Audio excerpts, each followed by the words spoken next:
Hello, everyone, and welcome to the Bird Talk Show. If this is your first time, thanks for giving us a try. I think you're going to enjoy this one. It's going to be some really good stuff coming right up. If you're not new, thanks for coming back. Always glad to have you here. Looks like we've got a couple of people over here in the chat already. Shout out to Lunatic Fringe holding down that number one spot today. Congratulations. Followed closely by Rico Stan here moderating today. Thank you, sir, for your services and hope you are doing well. Charleston Fossil Adventures also in the house. Thank you for being here, Ashby. If you guys missed last week, you missed an outstanding edition. Why don't you go back after this live stream and watch last week where Ashby Gale of Charleston Fossil Adventures was our very special guest. We talked about binoculars, amongst other things, megalodon sharks, ocean birds, fossil hunting, so many things we talked about. But we talked about binoculars. We actually let you take a peek behind the binocular portal. You got to see that we talked inner workings, how to hold it, hacks, secrets, best binoculars for you if you're in the market or you think you might be. Just check out that live stream. I uploaded it as content, so you could do that. If you've got a comment or a question, drop it in the comments down on that other live stream. Today we're going to be interacting with the chat just a little bit. We got OKC Cal here. Hello, sir. How are you? Ginger Graves back in the house. Wonderful to see you. And as promised, last week I mentioned we're going out to the feeding station. We're going to see what's happening at the Bird Garden channel, 24/7 live bird feeding station. It's been active all morning. As you know, we're in the east. It's 1 p.m. It's siesta time. Okay, they've already had their lunch. They've gone for a break. Now the ones that are at the feeder when we go out there are going to be the ones coming back after a very busy morning. So we're going to get that cranked up. Let's take a peek now. We're going to see that there's not a lot of activity. As the show goes on, that's going to change. Yeah. Give me. Oh, that's a male housefinch. Can you see that? Man. Okay, so note at the 13:05 mark, in the lower left of that inset screen, that's what time it is. That's military 12-hour time, 1:05 p.m. male housefinch. That's a good start, okay? And here's what we can do. We can make me small and the birds larger as they begin to appear. But we'll hang out like this for a minute as we keep an eye on that bird feeder. If I happen to miss one, be sure and drop it in the chat. Good morning, Q Aquatics, a regular over there at the live stream. Glad to have your comments. Right now, well, look, we don't even get started really well until here they come. All right, that is an American goldfinch in 3-bowl feeder being chased off by a pair of house finches. I can't tell what's on the suet balls. That's a female cardinal in the front. Oh, right there on the bird garden sticker. Thank you, honey. You never look better. You never did. There's a bird on the suet ball feeder on the left. He's hiding, being shy behind the suet balls. Let's keep an eye on that and see if we can get a positive identification. Perched on top of the suet ball feeder is that American goldfinch. There's no shortage of those around here. And if you look in the background, you'll see some trees and some leaves and a fence. There's lots of activity back there because that's a staging area for the feeding station. That was a bluebird. There went the eastern bluebird from the backside of the suet ball feeder. It's going to be active today, even though it's warmed up. It's warmed up quite a bit. If we change the size of that feeder one more time, we can see that it's 53 degrees out there, and that's the warmest it has been around here in many days. Last week we got down into single digits. So that's quite a climb. We've had some small snows here and there, just dustings, no real accumulation. And you can see from the food that's out there, there's been constant pressure on those feeders. This morning, if you scroll back on the timeline to 7:30ish, maybe even 6:30, you'll see that that 3-bowl feeder was heaping. I mean, it was just heaping with loose seed. And there were lots of peanuts added to the tray below. And there's that eastern bluebird, gorgeous male right there on the 3-bowl feeder. In the clear feeding cup that's square attached to the center pole, we've got some, oh yeah, the bluebird just found them. Those are freeze-dried mealworms and tiny suet balls, both packed with energy. Excellent wintertime food for these birds. And this is what we talked about at the end of last week's show, is spending some time at the feeder. And here we are, no delay. We're right out there in the feeder with the eastern bluebird. Gorgeous, outstanding bird. I mean, if that were the only bird at my feeder, I would be so happy all the time. But it's not. At the 9:51 a.m. mark, we had bookend red-headed woodpeckers. Beautiful, gorgeous, adult, brilliant redhead in full light, one on either end of the tray feeder, red-headed woodpeckers. Oh my gosh. I just, man, I thought, I hope they show up this afternoon when we're having a good time at the feeding station on the Bird Talk show live. 6 people here today. Thank you so much for being here. If you haven't hit that like button because you're so distracted by the beautiful northern cardinal, state bird of 7 states, including next door Virginia, it just ran off that eastern bluebird, beautiful. If you've been distracted by these beauties and forgot to hit the like button, I appreciate that. Lets the algorithm know we're connecting with the audience and may show this to more people. We can get some new friends in here. I do this because I love bird watching. If you're a follower of the channel or brand new, you need to know that. I love birds. They enhance my quality of life. I think they'll do the same to you. So I provide bird watching for everybody. If you're not able to have there's a goldfinch. That's going to be a brilliant male here in a month or two. He's getting some yellow plumage already.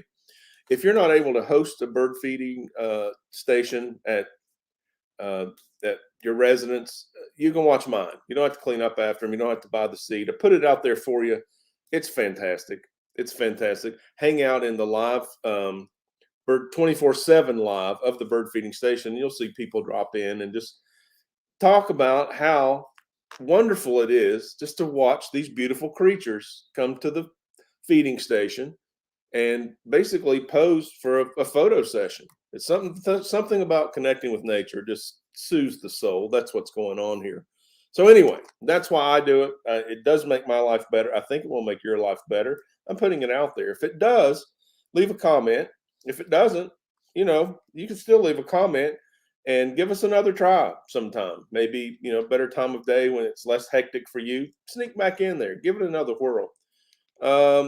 Okay, now we got a male housefinch on the right side of the screen, and on the left of the pole, we've still got that male American goldfinch, and he's in bright light there. You can see he's got jet black wings. The female are going to have a very dark brown wing, sometimes difficult to discern on camera if that's actually black or brown.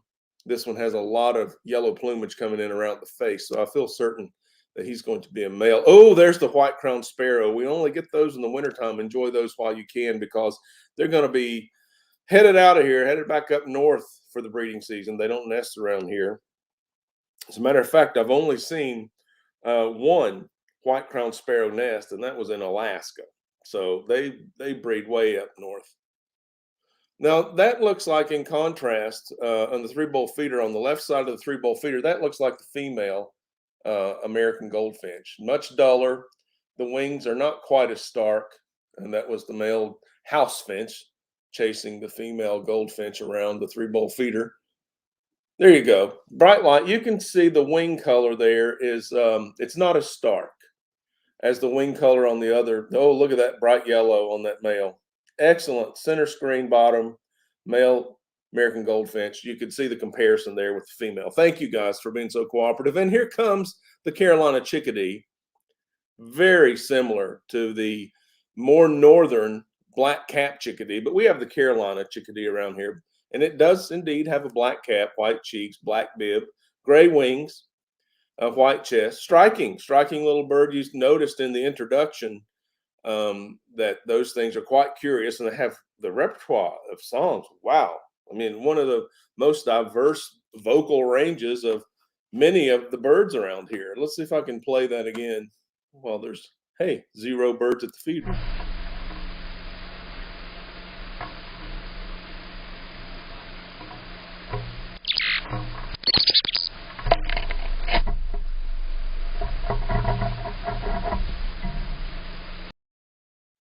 Okay, there you go. And then as soon as we come back, bingo, bird rush, Carolina wren lower right, eastern bluebird on 3-bowl feeder. The Carolina chickadee was back to take a bow.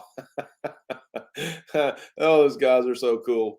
And it won't be long. Hopefully, and that shadow is caused by this new microphone position. You guys let me know in the chat if the audio is okay.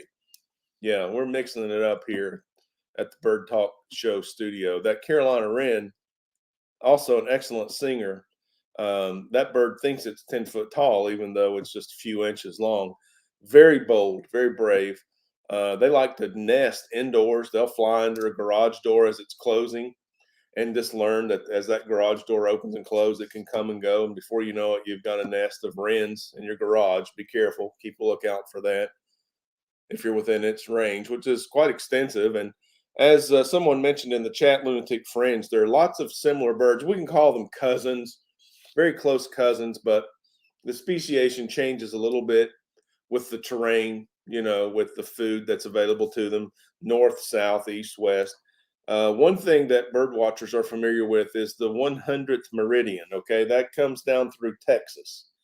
And it seems like that is the most distinctive switching of these species from east of the 100th meridian to west. You heard me talk about in several of the videos here on the Bird Garden channel, the black crested titmouse. Here we have the tufted titmouse as the female eastern bluebird comes in, and there is the northern mockingbird, the state bird of Tennessee. Two state birds in the feeder today. So that the titmouse, very, very similar in South Texas and here in the eastern Appalachians. The difference is the whole crest of the Texas bird, the face of the crest is black, black crested titmouse, and here the black plumage ends just above the beak. And it's a gray crest. Otherwise, identical, just that little bit of coloration in the crest. So that's near down there in South Padre Island and Harlingen. That area is where we go to the Rio Grande Valley Birding Festival. Several nice videos on the channel if you haven't seen that, including SpaceX. If you're into SpaceX, rockets, things like that, we go bird watching at SpaceX. You got to check out those videos. They're pretty cool. And there's the male bluebird. The northern cardinal is known as a mimic. Gets its name mockingbird by mocking the sounds of other animals and birds, people, machines. And the eastern bluebird is a thrush related to the robin. You're familiar with the American robin. If you're from the United States, a much different bird in Europe when you say robin. Beautiful, beautiful, smaller bird, but very unlike the American robin. Oh, there's that northern mockingbird, bit of a bully. Here comes the white-crowned sparrow adult, and not going to be bullied.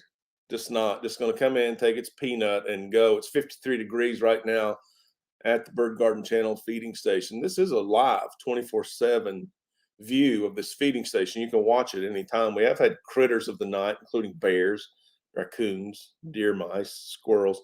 Check it out, chipmunks.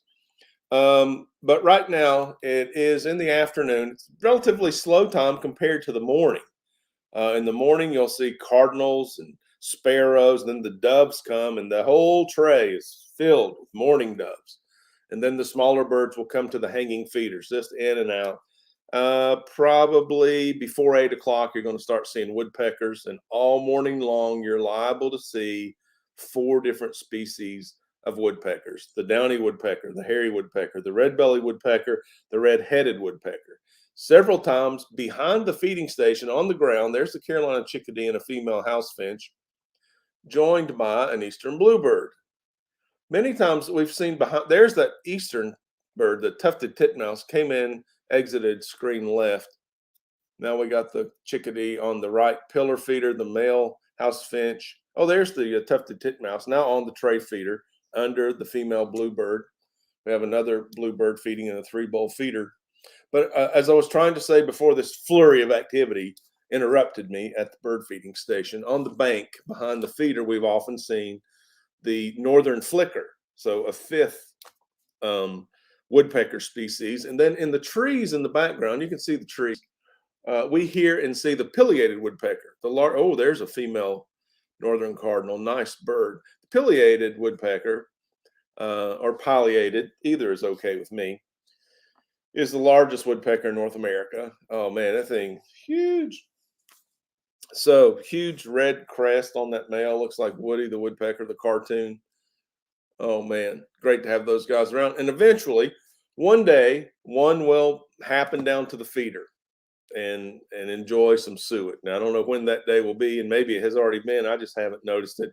If you should ever see the Pileated Woodpecker at the Bird Garden Channel 24/7 live feeding station, please drop a note, leave a comment. Eastern tufted titmouse in and out of there. Oh, there's the white-crowned sparrow in the feeding tray under the, oh, that gorgeous male eastern bluebird joining the white-crowned sparrow in the feeding tray. We've got a male housefinch working that pillar on the right. That pillar on the right, you notice, is an orangish tint. That's because it's heat infused with some manner of hot peppers, all natural. And the birds don't notice the heat, the capsaicin that causes the heat. The birds don't even know it's there. Beautiful white-crowned sparrow on the suet ball feeder. Mammals, on the other hand, do not like that heat. I'm one of those. I'm not a big spice fan.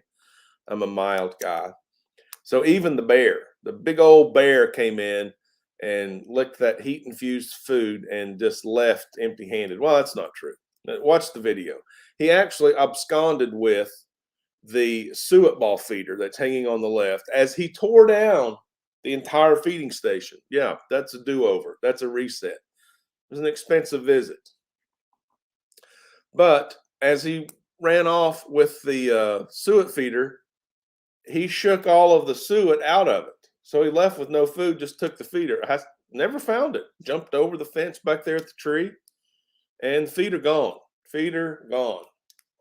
Suet balls all over the yard. Picked those up, reused them. Hey, proven. Bear proof. That's kind of food I want, bear proof. Now, that said, I also started taking the feeders in at night. And I want to even tempt the bear. Don't come down. You may be so hungry after waking up from a long winter's nap, you just got to try to eat some more of this heat-infused food. I just don't want the bear in the yard. It was a little bit frightening. If you look at the timestamp when you see the bear video, it was 10 p.m. I was in my living room, just feet away. Okay, so this feeding station, 15 feet away from my screened-in patio, which is small and attached to the house. So this feet away, he's just out there munching down on my feeding station and tearing it down. Meanwhile, I'm watching some late-night TV, 10 p.m. in the living room. No idea. Get up the next morning and my feeding station's on the ground. What happened here? And like the default guess was bear. What else is going to do this? Birds are taking a break over there. I'll keep an eye on my screen down here. It was the bear. Come into the house, rewind the timeline on the 24/7 live stream of the feeding station. You can do the same thing. It keeps about 12 hours of video all the time, so you can go back and forth within 12 hours. If you find something you like, hey, note the timestamp and put the timestamp in the chat. It'll help others see what you saw. Taking a glance at chat, since we mentioned that, I see Carla S. has joined us. Thank you so much for being here, Carla S., who says, many mornings when there are low numbers at my feeders, I enjoy watching your live feed. Is the wind noise the reason for no audio? Excellent question, Carla S. Good guess, but no. The reason there's no audio, it's because of distortion and interference, but it's not the wind.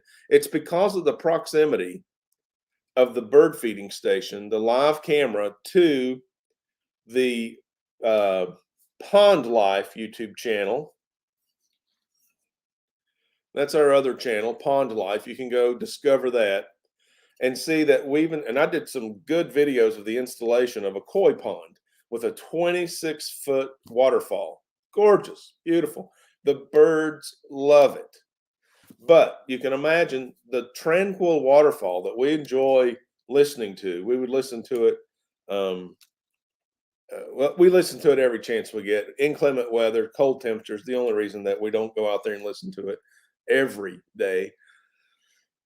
But the microphone, I got really nice equipment. I use the same equipment for our 24/7 live stream bird feeding station as Cornell Laboratory uses at the Sapsucker Woods ornithology program feeding station. So I followed their lead. They've done all the research. They've got all the researchers. I went with what they had. Turns out the microphone is so sensitive that it picks up that waterfall as just loud distortion. I don't have the microphone pointed at the waterfall, so you would hear falling water.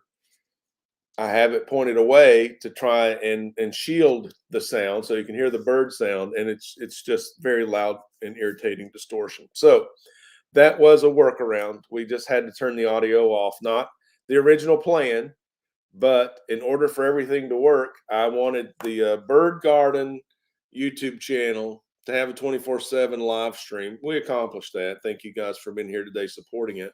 And I also wanted Pond Life to have a nice pond where we could keep award-winning koi. Check out some of those videos. A lot of them are underwater koi swimming in slow motion, set to music that I've hand selected in about 20 different genres. Study, sleep, relax, background, ambient. Check it out. Those koi are amazing. That said, my backyard, not a large backyard. It's a small backyard, as a matter of fact. And that means things are going to be close together. That's why we have no sound. That's a long explanation, but it's complete. I hope that answers your question and you understand that I really wanted to have bird sound for you. One of those things. I did end up with the 5,000-gallon koi pond with a 26-foot waterfall. I had to turn the audio off on the bird feeding station. Life goes on, right? Okay.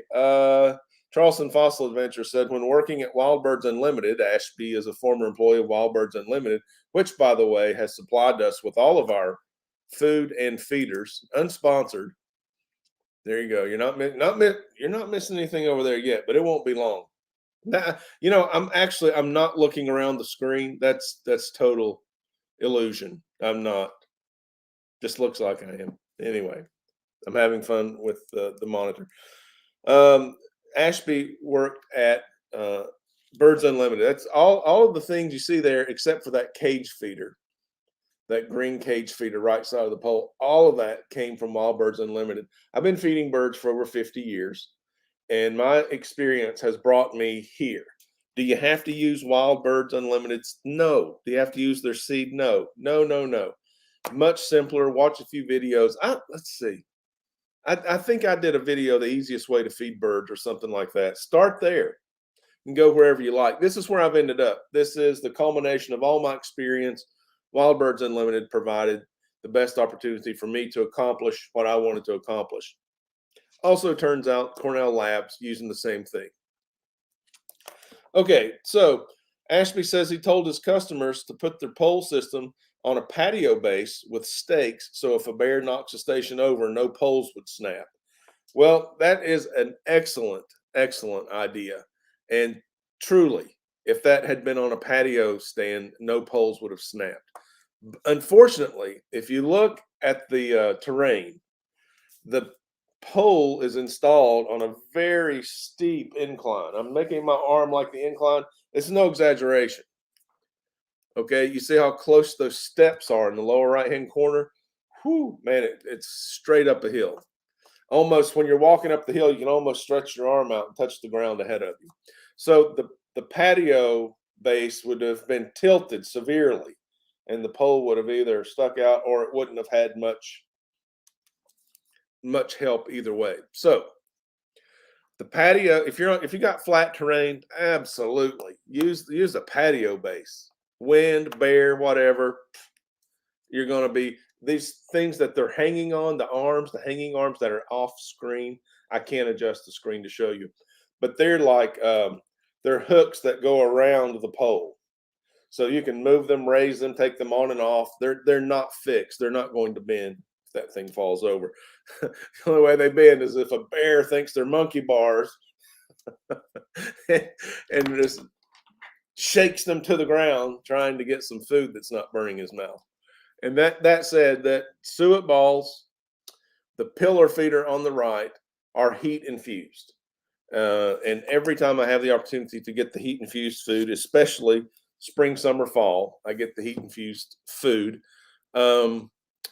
What else can I say about that? The suet balls are infused with insects, great protein. That's why you see the bluebird and the mockingbird over there sometimes. They're the protein eaters, as well as that center clear cup holding freeze-dried mealworms and suet, which is basically a fat, just a high energy carbohydrate.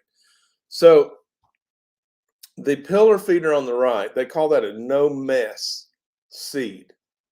The peanuts or the seeds we put in the tray, no mess. That means they don't have holes, they don't have skins.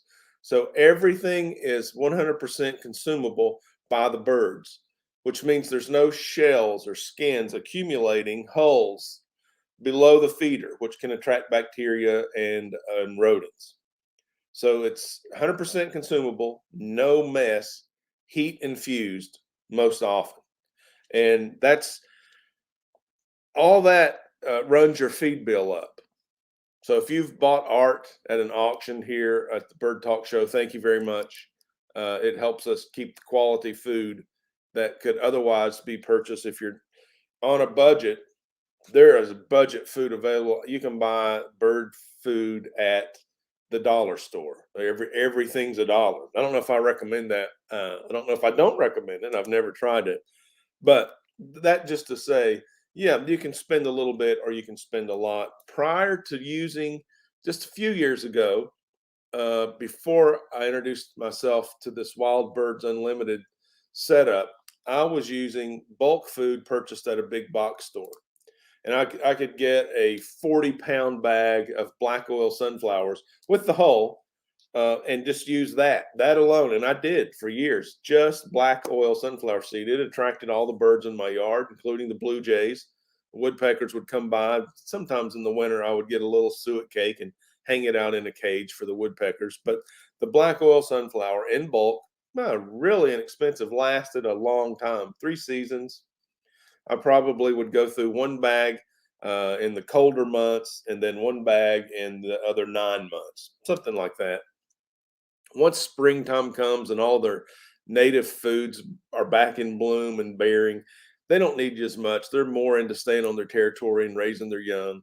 We did have a question come up about training the birds to eat food that's provided by humans instead of being birds and surviving in the wild. My take is I live in a residential neighborhood. I mean, I got a neighbor just over there, neighbor just over there, neighbors across the street. Postage stamp yard, right? Suburbia, USA. Small yard, but lots of small yards. So I think that our feeding station is basically replacing the natural food sources that were there prior to development. I'm not anti-development. If you ever say that bird garden is anti-development, you've misquoted me. But I do enjoy thinking responsibly. So replacing that natural food is what we're doing here, and also providing water. If you have a bird bath, you're providing water. If you have anything that holds water and it rains, whether you mean for it to or not, you're providing water. So be careful that you don't have things that may have had solvents or something that could be harmful to birds laying in a position where it can accumulate water if it rains or snows, and then you have the birds in there drinking potentially toxic things. So that's just a side note. And on feeding the birds, I think I would almost say there's no impact on migration. To be for sure, there's very little, if any, impact on migration. That's usually not a feed-based decision that a bird makes. In all of our scientific documentation and records, the majority of birds that are neotropical migrants, they migrate to the tropics in the wintertime. They come back to the mountains, they breed, they go back. And that's an internal mechanism that we're not 100% sure how their brain works or how their magneto honing devices work. We just know they do. And oftentimes there could be a problem. We think this with vagrant birds, birds that show up where they're not supposed to. What's going on? What's wrong with your radar there, buddy, that you ended up way over here where you're not supposed to be? Sometimes we find birds that are blown from a storm, especially here in the mountains of Tennessee after a hurricane that comes up through the Gulf. Well, that's explainable by a natural phenomenon. Those birds are usually here for a day and gone the next. They follow the storm back down to the Gulf where they want to be. On occasion, we have an overwintering hummingbird here in this area. Not one a year, less than one a year. The rufous hummingbird, which we only have typically the ruby-throated hummingbird, a rufous-throated hummingbird comes through in migration. And sometimes if it finds a feeder in the wintertime here, it will occasionally stay, an individual, not a group of them, an individual. In that scenario, if you are providing the artificial food and a hummingbird decides to stay at your feeder, then you've got the responsibility of making sure that feeder is available every day. Look around. If you're from this area I'm from, there are no opportunities for that hummingbird to feed other than your feeder. If your neighbors don't know it's there, they're not keeping a hummingbird feeder out. If it gets in single digits at night, in the morning, if that food is still frozen, the hummingbird will die. It's going to have nourishment after using all of its energy just to stay warm enough not to freeze to death at night. So that means you're going to have to put a heat lamp 24/7 on your food source. You're going to have to replace it often. You are the sole keeper of that hummingbird's life via artificial feeding. So that said, yes, there is some responsibility. It can alter an occasional individual. In the big scheme of things, there's very little migration influence. And if that bird overwinters in a place that it could lose its life, you wonder about the mechanics of that bird. No, that doesn't mean it's okay to let it die. Take the responsibility and wonder, why didn't you go further south where there would be no freezing with the majority of your kind? And it could be it had a rough migration to where we are and just ran out of energy. Just I can't go on, and we've sustained its life, and the next year it will be strong enough to go on back. And I don't know if that's the case, but I do know it is not common to keep one of these birds alive through the winter, one of these vagrants that didn't migrate all the way. They don't come back every year. They don't. So maybe, as I mentioned, we help them get straightened out. Maybe that was their last part of their last year. Don't really know. So that on feeding birds, I recommend it. I recommend feeding the birds. It's good for you.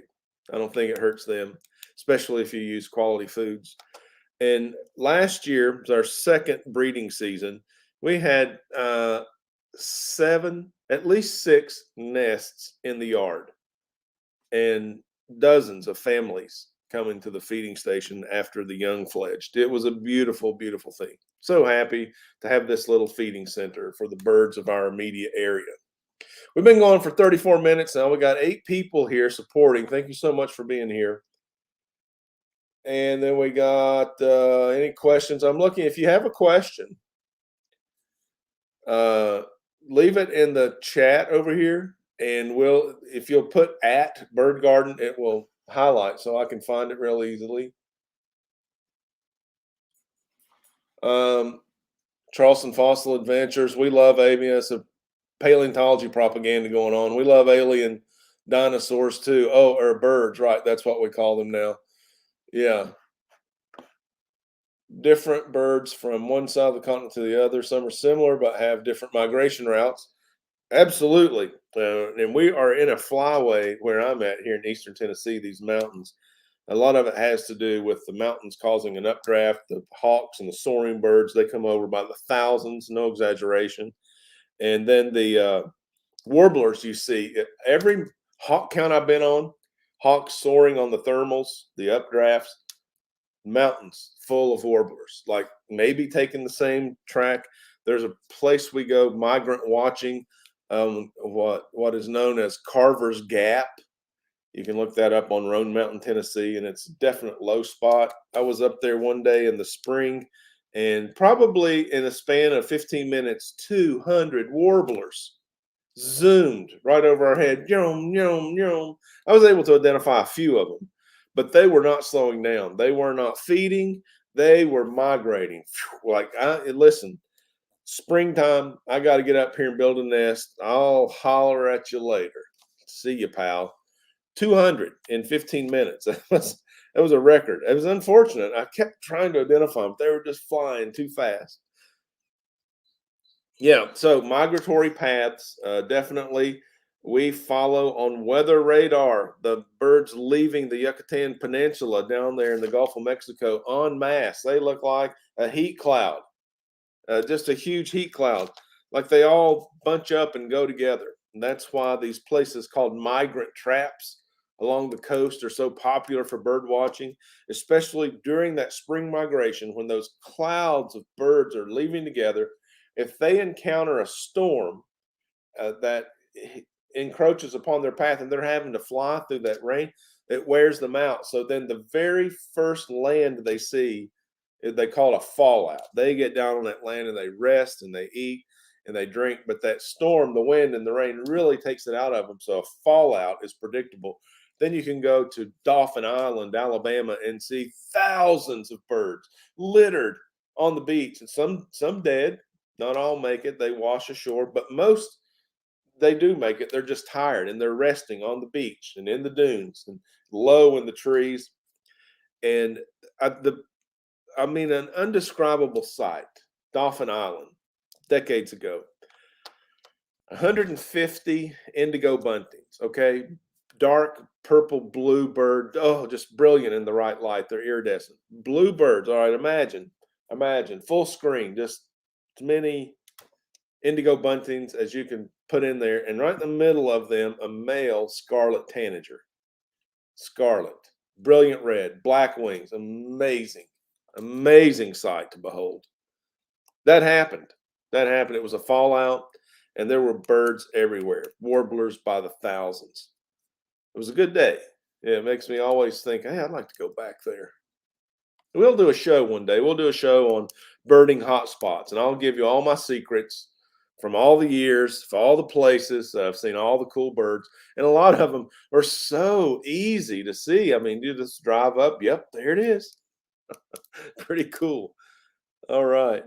Yeah, Charleston Fossil Adventures laughing at paleo propaganda. Hey, we all got to be somewhere. We all got to do something. And Ashby is a paleontologist. He's an author. You know, I cleaned my desk, Ashby, and I don't have your book to show everybody. Excellent book. Excellent book. If you want to talk about it in the chat, that's absolutely fine, Ashby. Love for you to do that because it's so beginner friendly. You don't have to be a paleontologist to appreciate that beachcombing book. 500 plus pages. Beautiful photography. Ashby took all the photographs. It's just so well done, professionally done, and a bargain. A bargain. I'm gushing because how often I've bought a shelf full. I'm be ashamed to say how many bird guides. I've never bought a bird field guide at such a value as Ashby's book. So it's fine if you want to tell us about that. Q Aquatic says, you are awesome, Rack. Did I read that right? You are awesome, Rack. Yeah, I got that right. Thank you, Susie Q. You are awesome. And I do appreciate your support through the years. And I know you're a bird lover. And we also share another hobby of keeping fish. We're just connected to nature. We get it, man. We love nature. It's always good to have you here, Susie Q. Canesio Valley Cichlids active in the chat. Also in the live stream chat. If you go to the 24/7 live stream chat, you can see Canesio Valley Cichlids has been over there watching some birds. How cool is that? All right, we got a little bit of activity back out the feeder. And I'll tell you something. Yeah, we had a lull. Oh, look at that. Put it in the chat. What woodpecker is on the right pillar feeder? What woodpecker is on the right pillar feeder? We got a quiz going now.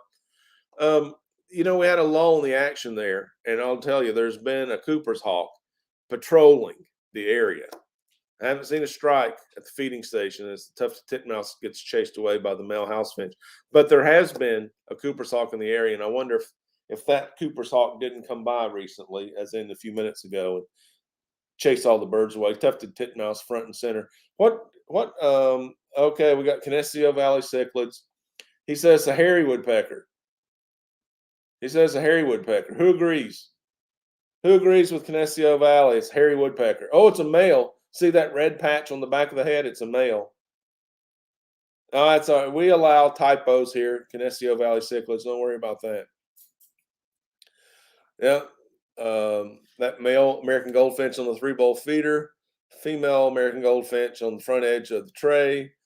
Eastern bluebirds. All right, now we got another woodpecker. We got another male woodpecker. We got two dueling male woodpeckers. There they are. There they are. What are they? What are those woodpeckers? Notice the beak, okay? See the beak? The guy's still hanging out on the suet balls on the left. His beak appears half as long as his head is wide. That's going to be the downy woodpecker. His total body length is shorter than the suet ball cage. If it were a hairy woodpecker, the beak would be longer, a little bit stouter, and he would reach from the very top of the cage to the very bottom of the cage. So we also have the red-bellied woodpecker, comes by, chunky bird. And there's that Carolina chickadee. Chunky bird, red-bellied woodpecker. The hairy woodpecker is as long as the red-bellied woodpecker. So that makes the downy woodpecker about half as long as the red-bellied woodpecker. But they look nearly identical other than the length. If you don't have a frame of reference on the length, then they're very difficult to distinguish, even with binoculars. So you can see on the right, on that pillar feeder, that male downy woodpecker. Is that the male or the female? We got a female, no red on the back of the head. The total length of the body is, there was exposed pillar feeder above and below that woodpecker, so shorter than the pillar feeder. Whereas the hairy woodpecker is as long as the pillar feeder.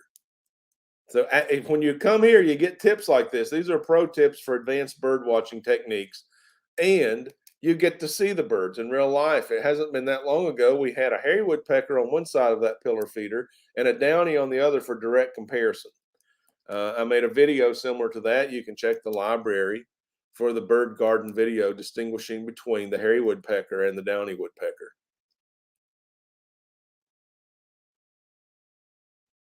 Is this still? Is there a bird on that right pillar feeder? Has it just gone around completely hidden from view by being on the back side? I don't know. Let's see. Nola's Dawson Aquatics with a good guess, Woody Woodpecker. We talked about the bird that most resembles Woody Woodpecker. Yes, that bird was still there. We hope to see a pileated woodpecker one day at the feeding station. Punchy Paints is here. Pam Earlywine, artist extraordinaire. Very inspiring to my work as an artist to see Pam Earlywine's works. Punchy Paints here in the chat.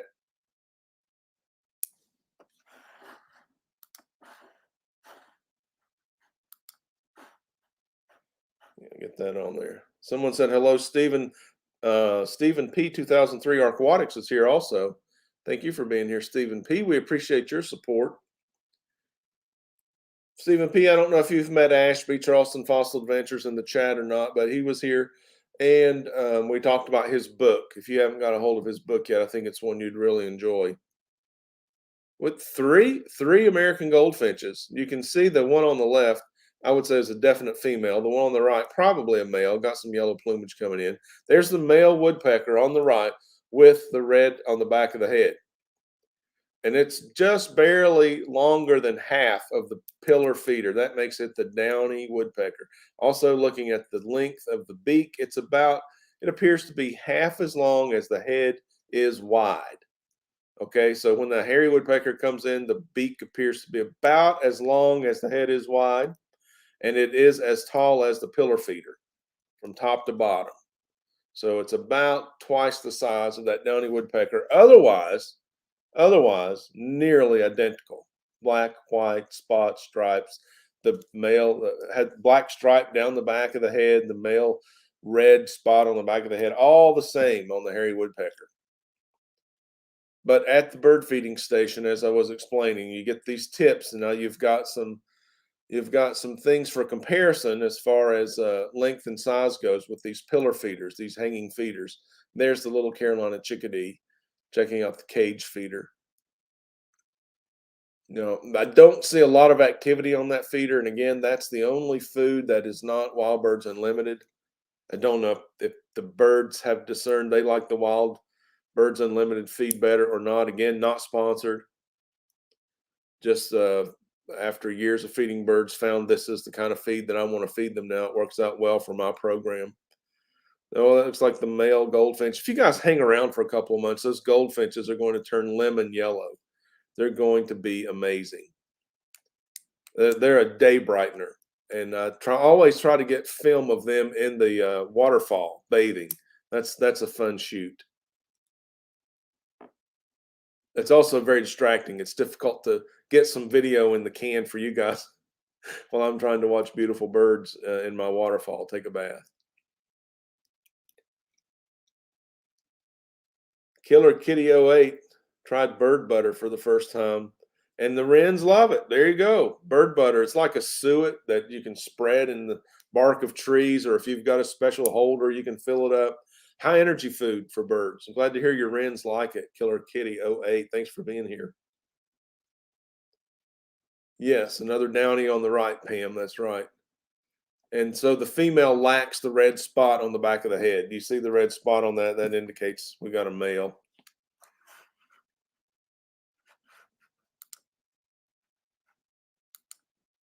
There I am. I was talking to Ashby about his YouTube channel, Charleston Fossil Adventures, which is growing. Thank you guys for supporting him. If you've not checked it out already, be sure and check out Charleston Fossil Adventures. It's so awesome to have Ashby on as a guest every now and then. I appreciate him agreeing to show up. I'm going to have to give in to the throat lozenge today. A voice said, "Hey, that was good for 45 minutes. We've already been 48 minutes, so deal with it." Oh, whoa. Did you see American Goldfinch jumping up on the camera as a perch? Male northern cardinal. Never get tired of seeing that bird. Oh, that's fantastic. That was a great look at that bird. There goes that goldfinch. He came off the camera and went back down to the feeder. That's fun. I've been outdoors. I went birding yesterday. Went to a park, did some geocaching, some birding, played around with a ukulele number while I was down at the park, and photographed a mural. Let's see. I'm going to try to share it with you guys. I think you would like it.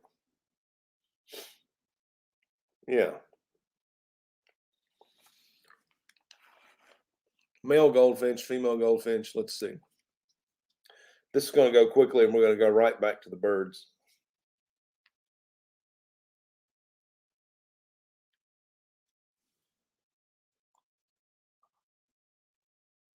A naturalist did this mural. It's chocked full of birds and native wildlife. I love it. Yeah, so that was cool. I think I made an Instagram post, Bird Garden TN, if you want to follow me on Instagram. Let's see if I got that right.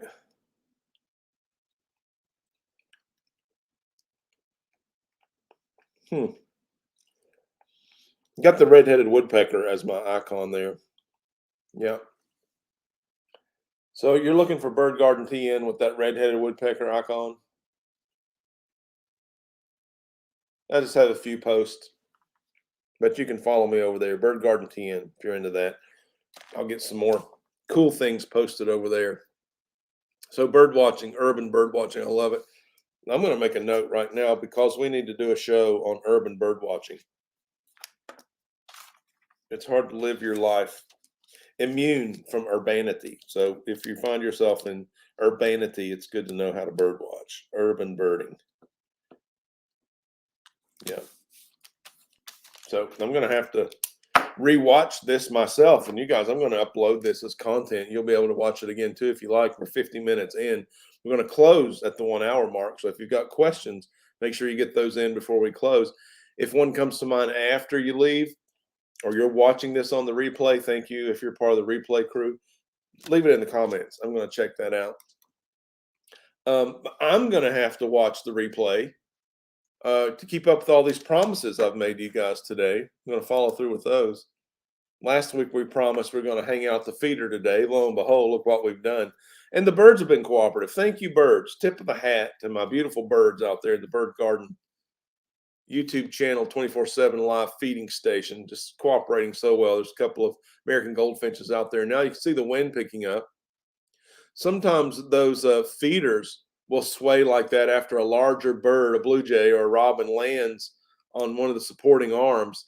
You can tell if it's a bird about to drop down and feed, or if it's the wind by looking in the background. Usually you can see a tree limb or a leaf or something blowing in sync with the swaying of the feeders. 14 people here. Wow. Thank you guys. If I didn't say hello to you, I apologize. I've been following the bird feeding station and checking in and out with the chat like I'm doing now. I don't see any names that I missed saying hello to. Wave at me if I missed you, because I certainly didn't do that on purpose. I may have Fishymon 64. What is happening? Good to see you. Good to see you, Fishymon. Yeah, okay.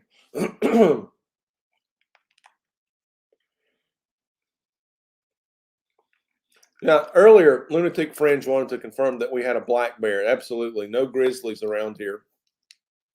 Ours was definitely a black bear. My son was stationed in Alaska. We went up there and saw grizzly bears a couple of times. And he went far enough north for his he was an Arctic survival instructor and saw polar bears. So I didn't see any polar bears, but definitely here, just the black bear for sure. Female housefinch on the right side pillar. Meanwhile, a couple of American goldfinches cannot get their gullet full. They are munching out. They're little piglets. They're taking on all the food that they can right now, unharassed by anyone else but themselves. Here comes another American goldfinch, 3-2 goldfinches over housefinches.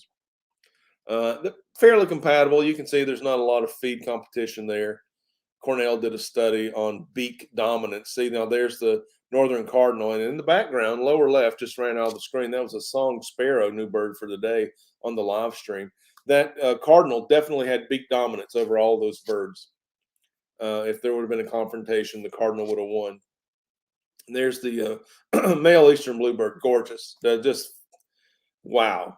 That's what I have to say about that bird. Wow. What's your favorite bird of the day? I always love to ask this question when I guide trips. What's your favorite bird? We've talked about a bunch of them today. Has anybody kept a list? How many species did we identify? What was your favorite bird of the day? We did, Killer Kitty 08, we do get titmice. I call them, it's not correct, but plural. I made that up, titmice. Hello, S. Good to see you, sir. Yeah, and we talked about the distinction. There's one now. Hey, you called it in. Way to go, Killer Kitty 08. Yeah, there was our tufted titmouse up on top of that pillar feeder under the dome. And how they change in South Texas. When you get over into Texas around the 100th meridian, they become the black crested titmouse. The whole crest, front of the crest is black, not just a little bit of black plumage over the beak. Good job. Okay, Nola's Dawson Aquatic says sparrow. Yeah, LOL. Call something else in, Killer Kitty 08. What else do you have a question about? 55 minutes in, we got time for another surprise before we reach the top of the hour. That one. Oh, there's a new one. Anybody know what that bird was? Lower right on the feeding tray. Oh my gosh, that was a good one. Oh, he waited till the last minute to get in here. Who knows what that bird was? Superficially, it resembles the Carolina chickadee with the black and the white and the gray, but the beak was much longer. He also had a little bit of rufous under his tail. I don't know if you noticed that or not. There's the white-crowned sparrow. Yeah, ivory-billed woodpecker. Hey, you never know. You never know. I'm a hopeful skeptic as to whether or not that bird's still around or not. A hopeful skeptic. Kind of doubt it, but man, it'd be cool if it was. There's a northern mockingbird. What's your favorite bird on today's live stream? I don't see anybody identifying that bird that came in on the lower right. Just briefly, that was the white-breasted nuthatch. That's worth a look up, a white-breasted nuthatch. Google that fellow. The only birds in North America that can walk down the tree. Woodpeckers can walk up. Nuthatches can walk all around and down, head first down the tree. That was the white-breasted nuthatch. Excellent, excellent bird. Don't see him every day. See him, I would say every week, but not every day. So glad he dropped in to say hello to you guys. It was fast, but you can, remember, you can go to the live stream. You can go to the 24/7 live stream and scroll back. You can scroll back in time. So we're at the 13:58-minute mark. So if you go back to 13:55, definitely you're going to catch that bird. And once you do that, here's another hack. I spend a lot of time on this YouTube channel. Go to the little gear icon lower right when you hover over the screen on the 24/7 live feed. Hover over the gear. Make sure, select quality from the menu. Make sure you're in the highest quality, HD. It is broadcast in HD. Make sure you're tuned in HD. And then also you can select speed, playback speed. Crank that up to 2. And then if you go back to 13:55, searching for the white-breasted nuthatch, play it high definition, 2x speed. And when you find it, hit pause, bring the time back down to normal or slow, and enjoy looking at that bird. Yeah, you can slow it down too. All right, see, now we have no birds, which is unusual during a feeding flurry, which makes me wonder if the Cooper's hawk is somewhere in the area. And one of the birds saw it and gave a warning call. And the other bird said, I'm out. And now they're out there looking for themselves and communicating. Where did it go? Which way did it go? Do you still see it? Okay, see, we got a male cardinal up there. See that taller fence post? I installed that so that I can hang a bluebird box on that if I wanted to. There's the bluebird now. I called that one in. Right above it is the male cardinal near the top of the screen. It's the bluebirds digging through some freeze-dried mealworms and tiny suet balls. Oh, yeah. Good day for you guys. Let me make that a little larger so we can see that it's 54 degrees. It's warmed up a degree. Yeah, something definitely scared them, Nola's Dolls and Aquatics. And I know there's a Cooper's hawk that has been out there, so that could have been it. We are at the 59-minute mark. We're winding down today's live stream. It's been a blast calling the bird feeder as the eastern tufted titmouse jumps in there for a peanut. He's in and out of there. I'm going to have to shut it down for today, but you can continue watching these birds live for free. You don't have to clean up after them. Just go to the Bird Garden channel and look for the live Tennessee 24/7 live bird feeding station, and you can just leave it on. I've got it on my TV in the living room right now every time I go by without having to go over to the door window to look out the bird feeding station. I can see who's visiting the feeder. It's outstanding. You'll see comments occasionally of people who do the same thing, and just how it enlightens and brightens their day, and that's what we want to do. I hope you found this both bright and enlightening. We've spent some time at the feeding station. I've made some promises about upcoming shows. I'm going to follow through with those. We've had previous guests on the show in the chat, Q Aquatics, Charleston Fossil Adventures, and definitely we're here to support each other. If you see a channel over there in the chat, go to those channels. Punchy Paints inspires me as an artist. So many people have given me so much support. Go to each of these channels in the chat. Get to know these friendly people. Canesio Valley Cichlids. Check out their channel. Give them a subscription, a like. Just kindness. Just share the kindness. You know what to do. All these people over here are my friends. Thank you for being here. I've enjoyed hanging out with you this last hour. We're going to do it again next week at 1 o'clock. In the meantime, I'm going to be out there gathering some content. We may have a video in between. There's the nuthatch. As we close, the nuthatch came in at the 1 hour and 50-second mark. So glad to have that nuthatch come in. Made my day. I hope you have a favorite bird. If you didn't get to enter it in the chat, be sure and come back and leave a comment. I have got to go get some more content for you guys, and I'm going to be back here next week, 1 o'clock, for the live stream. We're going to have another great time. We probably will check in with the feeder. I don't know if we're going to spend the whole hour there. But until then, why don't you get out there and see some birds?